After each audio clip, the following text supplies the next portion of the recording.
Look at the picture. See the skull. Visible Frankenstein controls. The Brain Thoughts broadcasting radio. The Frankenstein earphone radio. The latest new skull reforming to contain all Frankenstein controls. Today's episode of Frankenstein Control is brought to you by Vernon Couture's Slip and Slide Mountain of Custard. We got a big old mountain that's covered in slip and slides, and on top of them slip and slides is a big old tangy, delicious custard. Slide on down, face first with your mouth open, and get all the custard you can before you reach the bottom. But make sure you don't run into the wall of spikes that we've placed down there to ensure everybody doesn't go for a second turn. Come on down to Werner Herzog's Slip and Slide of Fun. It's a good old time. You love it. I love it. We do. Man, the worst part about that whole experience, I did that last weekend, and it wasn't even the wall of spikes. It's the fucking rock that's always in the middle of the slip and slide that gives you a bruised rib. That shit sucks, man. Ugh. Oh, man, that like brought back some memories. There's always a rock in the slip and slide. Pain. Or just a tree pain. root.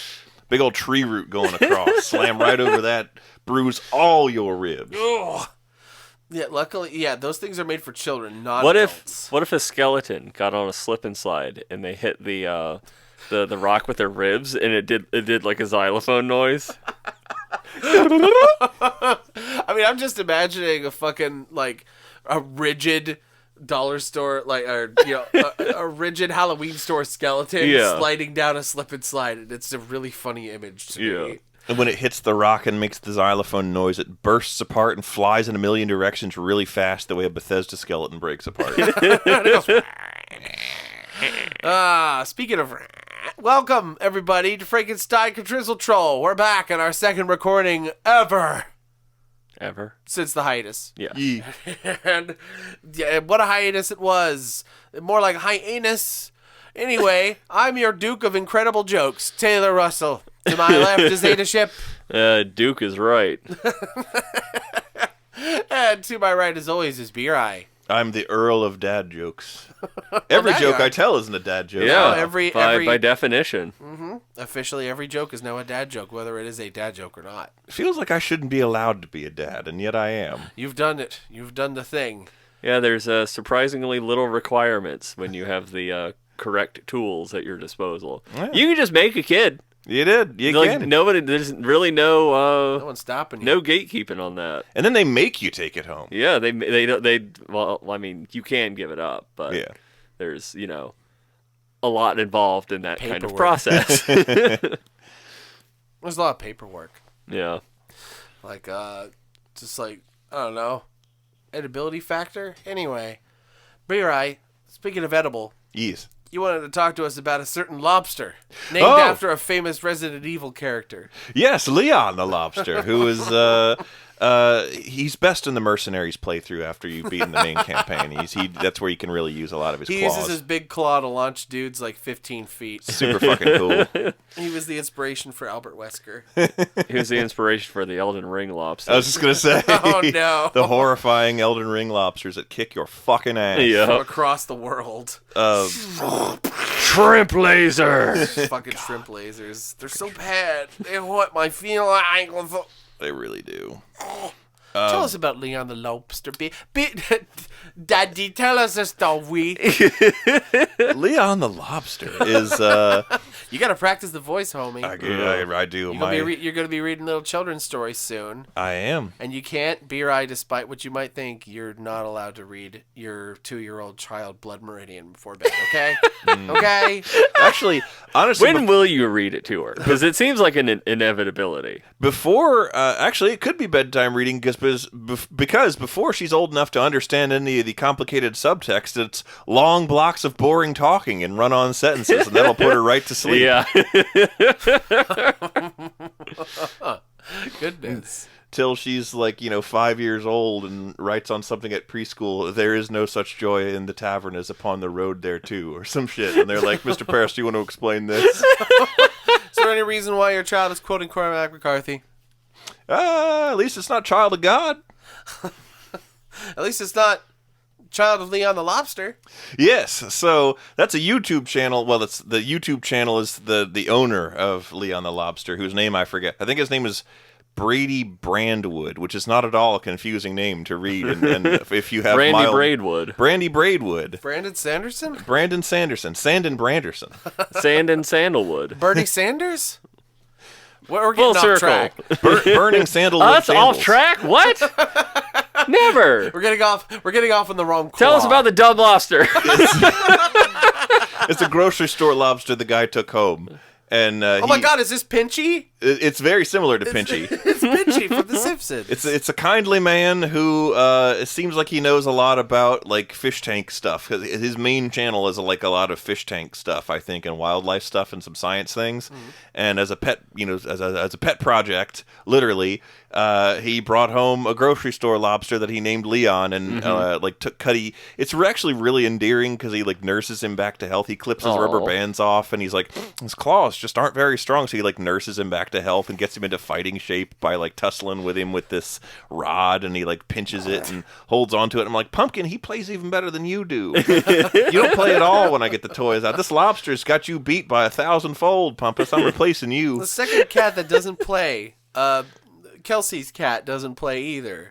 Really? Yeah, Mickey's never liked playing, apparently. It's like, why? But They're business cats. They're serious. So. But the thing is, they demand play. They demand attention. And then when you get the fucking toy out, he won't do it. Well, with Minky, she just demands attention. She just wants to be, like, complimented and like, pet and called pretty. The Pumpus do like all those things as well. But well, actually, Pumpus likes playing with me. He does. He every time I try and go and pet that cat, he's just whoosh. You play weird. I don't know who you is. I'm like, I ain't even playing. I'm just trying to pet you. There's only one large bearded man with long hair in this house that I'm used to, and he's large in the vertical direction. Two of them are I don't know what to do with. Are you going to give me food, or am I going to throw hands at you? So how old is Leon the lobster? He is, I believe, 10 years old, according to some lobster dating thing that they do in one of the videos. Lobster dating. It's like carbon dating. Oh, I thought you meant like swiping right. Yes. I mean, they did do that, obviously. That's how you get more lobster. You name it. Once you name it, you kind of have to fuck it. Yeah. That's just the lobster rules. The lobster way. Yeah. Sure.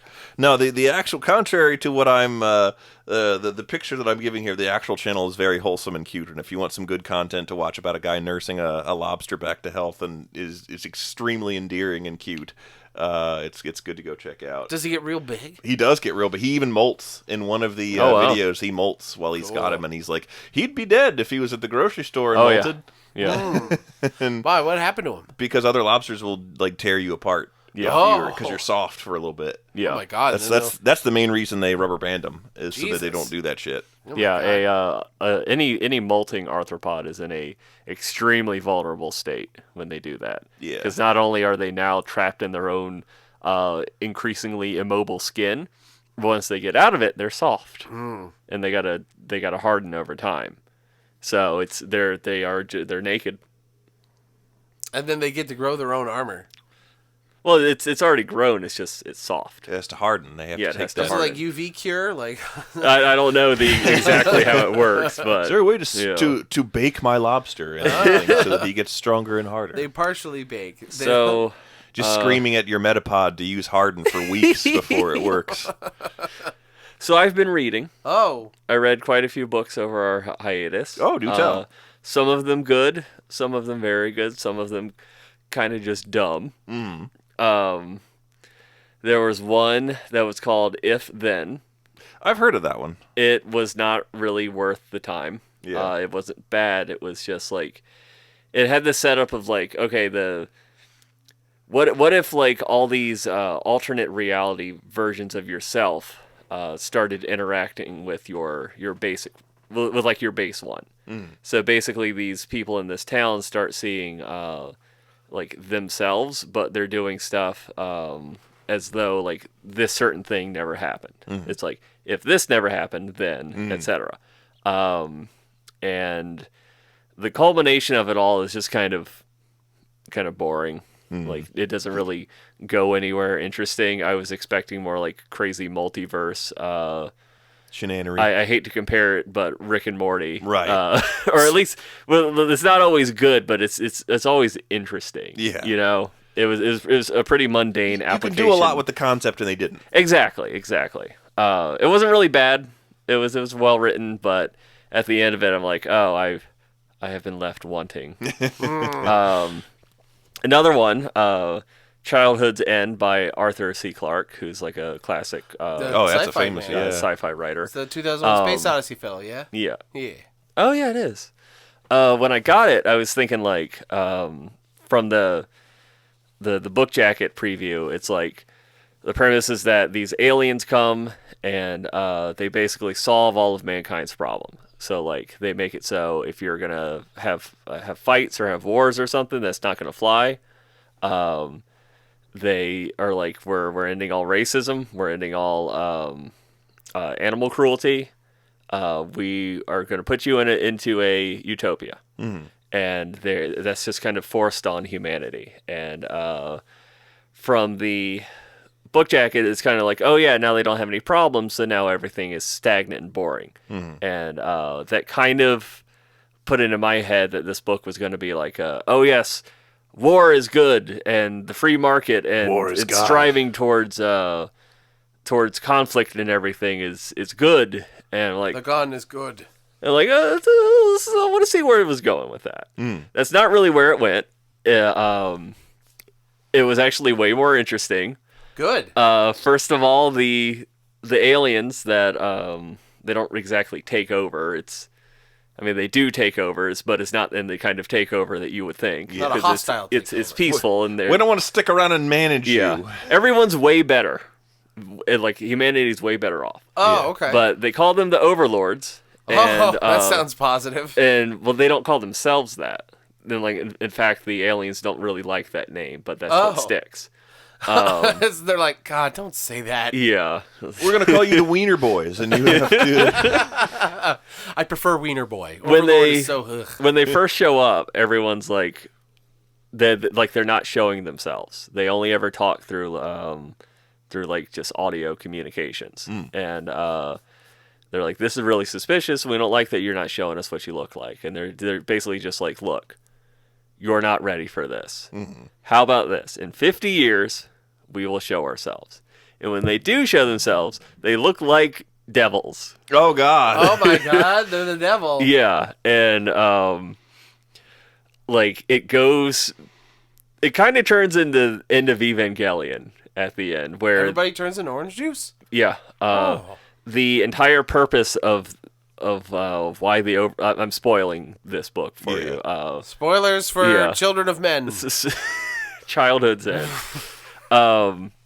The reason they came to Earth is because they are acting sort of like shepherds to make it so certain races survive to a point where they can ascend to a higher plane of existence. And the overlords work for something that is way more complex than themselves. In fact, the overlords are like at a evolutionary dead end, where as advanced as they are in the grand scheme of the universe, they're actually really simple, and they will never be able to progress past that. Golly. And they allow humanity to go beyond that. And that involved all the children developing psychic powers and fusing the entire global consciousness into one and becoming something, and the entire planet is destroyed. It's the big giant ray. Yeah, basically. Turning everyone into the Omni Ray. Yeah, it's like, wow, this is cool. That's what the necromorphs. That's like the whole deal in Dead Space. Big old grave planet. Convergence, I think it's called. It is. It's the what do they call themselves? A brethren moon. Yeah, all the cultists they want to start something they call Convergence. Yeah, and like a lot of the games, the exterior games and stories, not really the games themselves, like revolve around trying to stop the cultists from starting Convergence. Right. And like that's what all the necromorphing is doing. Yeah. Is just getting everybody ready to become one big goofy mind. Yeah. And they did that in the best way possible by turning everyone into John Carpenter's The Thing. Nothing will go wrong. Yeah. Does everyone turn into John Carpenter's The Thing? No, it's more there's not really any body horror. It's more like everyone turns into light. and okay, that's the good kind of convergence. I'm cool with turning into light. That sounds pretty lit. I didn't even mean to do that pun, but I did it.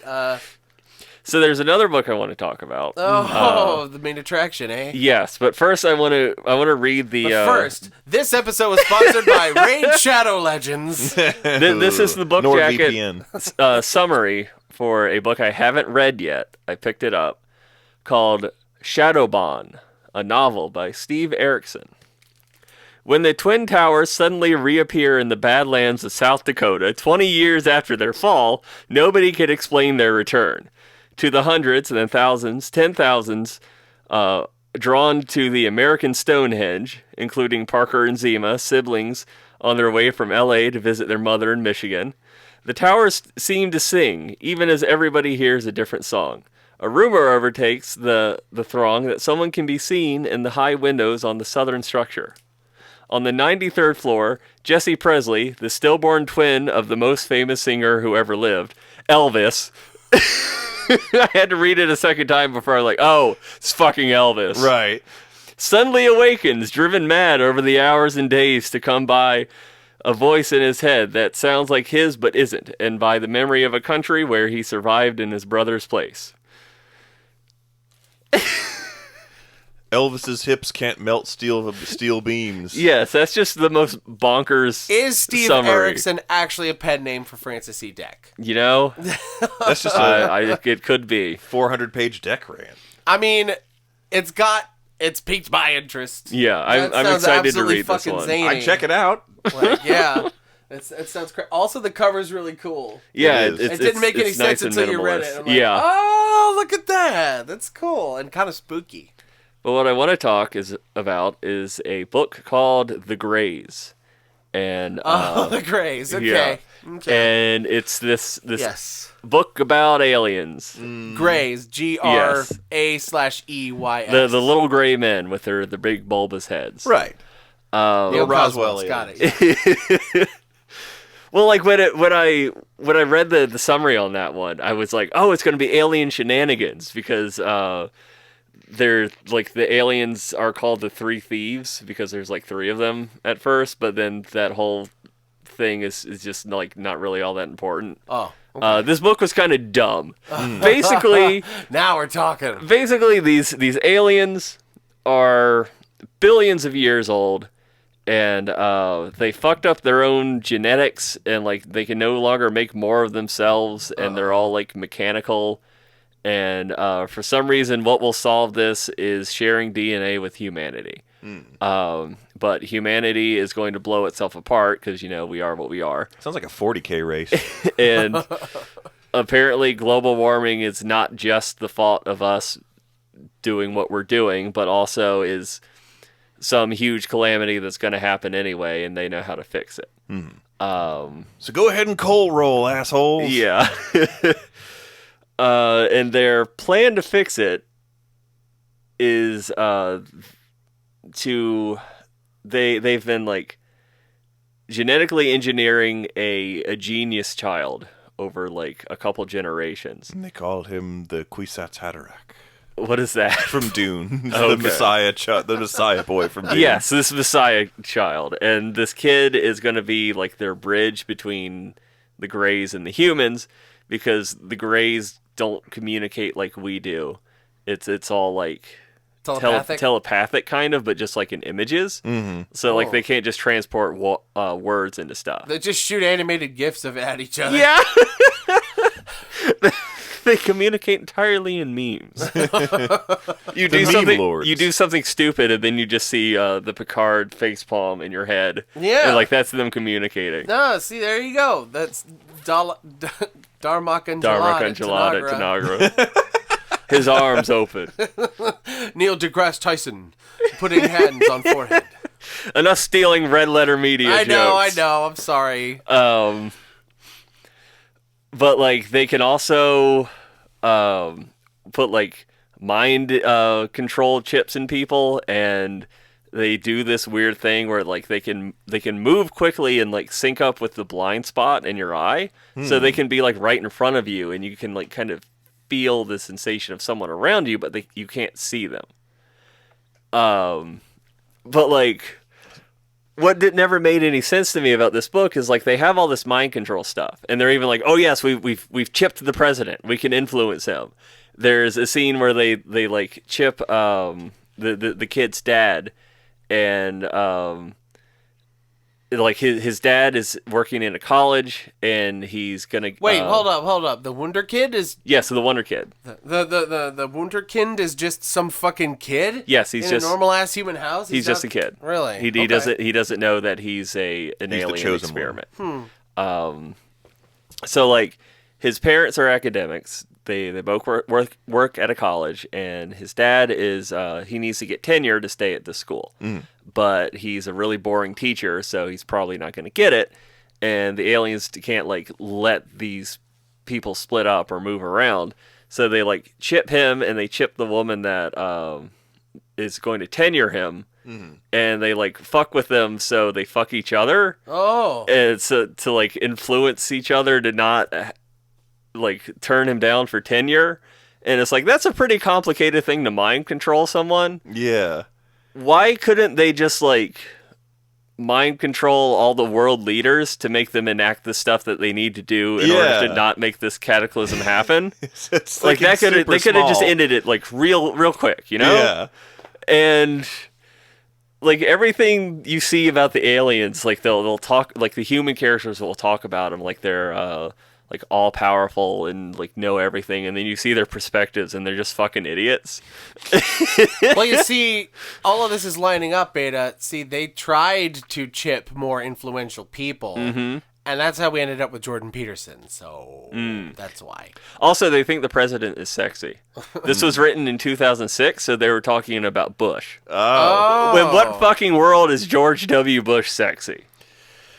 Yeah. I have a lot of questions. Aliens have a lot of for the characters in the story as well as the writer. Just like why was any of this really?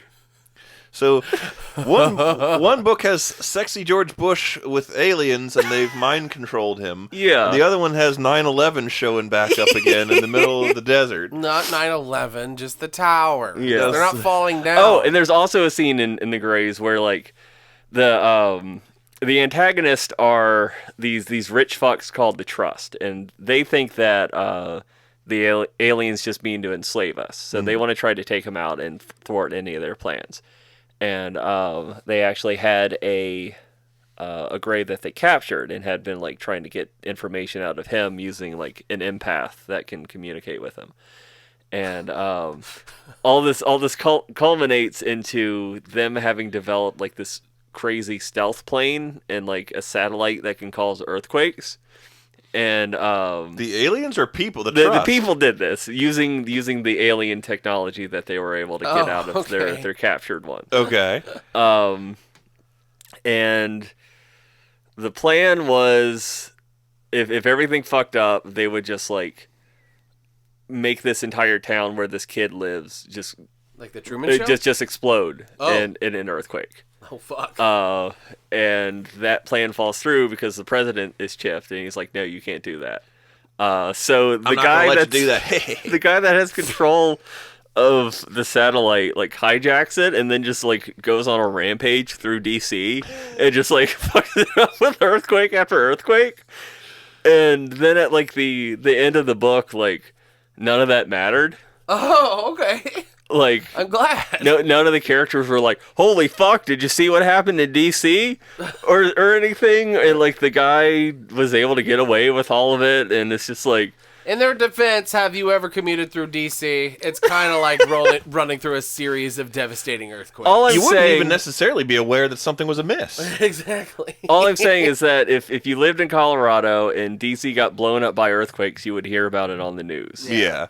And that just never happens, and it was a weird, pointless scene. Also, the pyramids are ancient technology because humans used to be extremely advanced, and then war tore them apart, and Atlantis was real. And the One Piece is real. Yeah. Can we get much higher? Anyway. And then they got to go to Skypiea to stop the aliens there. Yeah. And what the pyramids actually are is they're like soul transmitters. So you can use them for instant transportation for just a soul. And there's a guy, otherwise known as killing you. and there's a guy that's an alien. Well, he's not an alien. He is a human, but he's from this older race of humanity. And he's got like a body on some other planet. And when he dies on Earth, his soul like travels through the pyramid and goes there. But how many thetans does he need to get there? Exactly. That really sounds like his name was L. Ron Hubbard. Yeah. This book definitely took some of the like shitty racist conspiracy theory stuff about aliens and was just like, oh yeah, that's cool. I like this. We're going with this. And just use it without any irony at all. Yeah. Some motherfucker was watching. This motherfucker, he lit up, watched History Channel, saw the Baghdad battery, and it fucking changed his life. I just watched the thing on the Baghdad. Was this just written by Dale Gribble? Does this just sound? I think it would have been more interesting. Also, any of the dialogue for the like younger kids is really awkward. Like, of course, you kind of buy it with the genius kid because he's like. He's got like some absurdly like 300 IQ or something. Wow, and, like, he must watch a lot of Rick and Morty. Yeah. Oh yeah, he totally understands. He created Rick and Morty. He's the only one that can really understand it. He's ready to explain female issues on Twitter. Yeah. To women. My God, and that child's name was Andrew Tate. Oof. He's gonna find where the clitoris really is. Oh my God! What if the Wonder Kid was Ben Shapiro? Imagine, hypothetically. He could play his child self in the movie version too, and he wouldn't even need a prosthetics or to de-age him. This looks like a mean boy. I'm seeing a good, I'm seeing a good future for adapting this into a film. I'm thinking. All of his dialogue is awkward, but you believe it because he's this genius kid. Of course, he's going to be a little bit more grown up in the way he talks, or at least just stranger. But he has like a conversation with one of his friends who's about his age, and it's really, really weird. I wish I had it so I could just read it. Basically, he's like trying to convince him to come over and see the aliens, and he's doing it by the guise of like, oh, I'll hack this game for you. And at one point, his friend is like, you hack that game, and I'll be your puppy dog. And like, that's an odd thing for a 14-year-old to say to a 12-year-old, and then later in the same scene, he's like, you do that, I'll suck your toes. And it's like, what? This is someone working some shit out. Maybe it is. No, the genius kid isn't Ben Shapiro. This other kid is. Oh, okay. Now we see how Ben Shapiro got where he is today is off the back of some alien wunderkind. It was. I don't know why I keep saying wunderkind. It's just such a funny word. The alien wunderkind. Yeah. Yippee! Yippee! Fortnite und Cola! You ever see that video of your eye? Of course he has, and he's not terminally online he's like not we terminally ill like both of us. I think I probably... It's this tiny little child. He's a little tiny German child, and you don't see him, but he's excited because he gets to play Fortnite, and he's got a big old bottle of Coca-Cola, and he goes, das Fortnite und Cola! Yippee! He's got a really high-pitched voice, so I can't do it, but he goes, yippee! And it's awesome, and you're like, oh, this kid, he's having a good time. The pure joy that I can no longer experience. Exactly. Also dumb about this book, at the culmination of everything, after the after the problem is over, he just kind of like arbitrarily gets the girl, even though the girl was never really like a thing or mentioned. I think he pined over her like once in a paragraph, and like so it's the Jessica from Rick and Morty thing. The what? The Jessica from Rick and Morty thing. That's just who she is. She's just like that girl in his class that Morty's always... Even though she does not interact with Morty in a meaningful way all the time. He just pines over her because she's hot. He wasn't really even spending any time pining over her. Right. It was like She was just tangential to the action. Yeah, it was very arbitrary. Yeah. It just it's like, oh yeah, you gotta have the hero get the girl in the end. And like, all right. I'm just doing this no, as you a don't. formality because you have to. I'm legally required to put this. If I'm being super real with you, Uh-huh. this absolutely reeks of somebody writing a book with like super high hopes of this becoming a screenplay. Super high, like, cause like A, you got the pointless romance plot, and B, you got the pointless attack on Washington D.C., which would be eye candy for the stupids who come and watch. Yeah, you put that in the trailer, and everyone's like, they "Whoa, that looks cool!" And nobody can be in the slightest bit confused if this child is gay, so he needs a girl to lust after. Exactly, because there was a scene where his friend was going to suck his toes. There is, yeah, and you can't. So you can't be having that. we can't. We gotta shoot down all these gay allegations. To suck his toes. So yes, we need no confusion here. Suck his toes and pretend he was AOC. Yeah, man, that sounds like quite the journey. Yeah, that you it was a really dumb book. It had some cool moments in it, but for the most part, it was just why. Good idea, bad execution. Not even a good idea, really. Oh, really? What's the good idea that you thought was? Well, I mean, there were just a couple scenes that were like well written and like so had bad some like ideas. One scene that was good, and then more bad things. Like it was a fairly well written book, just as far as like prose goes. But like prose goes and toes. Just the base of it all, the entire concept behind it, was kind of dumb. I mean, yeah, anything in this day and age that goes to like ancient aliens kind of bullshit is just like, come on, man. Yeah. You're doing this? We have the History Channel for this now, man. Like, well, that was 2006, and I wasn't the History Channel like okay back then. 2006, I think it was. Or was that when the decline was happening? I think it might have been a mid-decline. I think it was the Hitler Channel by that point, but I could be wrong. Nazis all the time. Ice Road Truckers. Ice Road Cuckers. I watched a lot of those types of shows in the hospital after our daughter was born. Like that's just what they have on the TV. Is we just put it on the Weather Channel, and it's just all like occupational reality shows. No wonder people keep dying of MRSA in the hospitals. They just want to escape that shit. Really?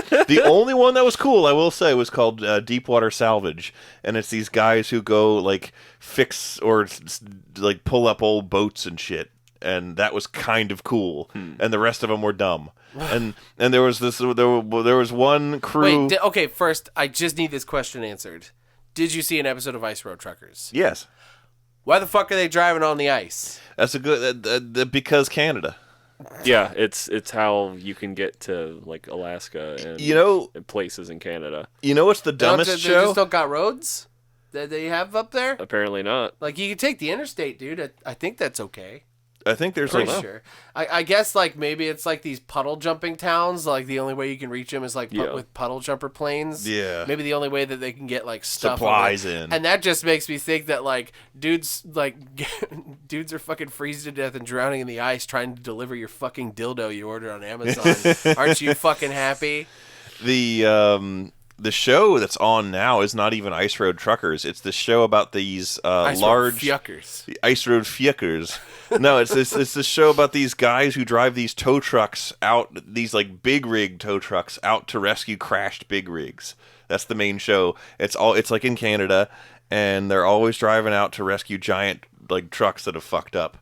And they're the tow trucks that go pick up the ice road trucks. They're literally that, and that's the show now. So wait, they caused a problem, and then they made a show about fixing the problem they caused. Yes. Oh my god. The Deepwater Salvage show had a crew, like they follow a couple different crews that do it and one of them was led by this big fat British bald guy who looks like bald. He looks like British Judge Holden, and that was actually really cool because they sent a diver down to reconnect the broken anchor chain of a cruise ship that was just like sitting idle because its anchor broke. That's kind of cool. And that was kind of cool that they did that. I was like, okay, they're at least doing something that's interesting here. But you seen one frickin' tow truck pull a big rig off the road. You've seen it a million times. Every episode of that show that I've watched has been exactly the same. And I've watched a lot of them because of reasons. No, that's the entire fan base of History Channel. Yes. It's just, I've seen it, but old men who are 3 beers in and too lazy to change the channel. Are made Bread those and butter. shows. Yes. Good old ice road trucking. Speaking of ice road trucking, it's getting kind of cold. Ooh, I better go pick up some firewood, y'all. I'm freezing. Just use your own body as fire. Actually, that's a pretty good point. Fat is pretty flammable, actually. Be right, put down that match! I will be warm. Wow! Now even you know I am a menace. I hand you the secrets to save the entire human race and the entire universe.